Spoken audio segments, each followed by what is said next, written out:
134 حديث عن عبد الرحمن بن أبي عمرو الأنصاري عبد الرحمن بن أبي عامر الأنصاري خبرته قال أوزن أبو سعيد بجنازة في قومه bir vaqt Abu Sa'idga xabar etdilar. Onun qavmida kishi o'lgan janoza namozi bo'ladi deb, ya'ni janoza namoziga chaqiradilar.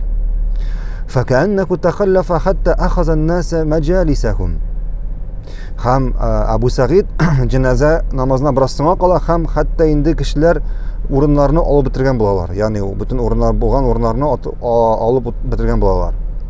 Summa jaa hamul kila فلما رآه القوم تسربوا عنه فقام بعضهم ليجلس في مجلسه ham onun kiluun ko'rgach onun qavmi turib onun qarshısına bora başlar ham qo'y birlari o'rinlaridan turib o'zlarining o'rinlarini Abu Sa'idga bergatilar.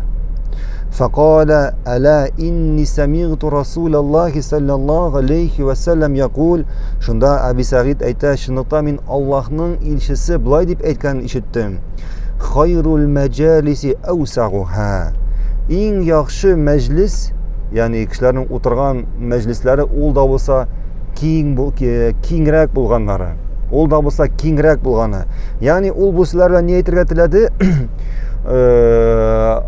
Turib o'rningni bera kerak tugul, anishara kerak, kengayib o'tira kerak, shu oraga kishi kirib o'tirsin uchun.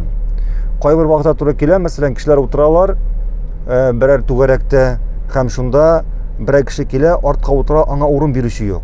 U ortda o'tira.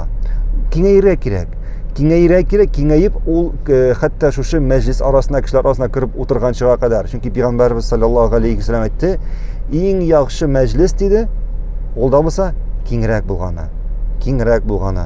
Barakallohu fikum.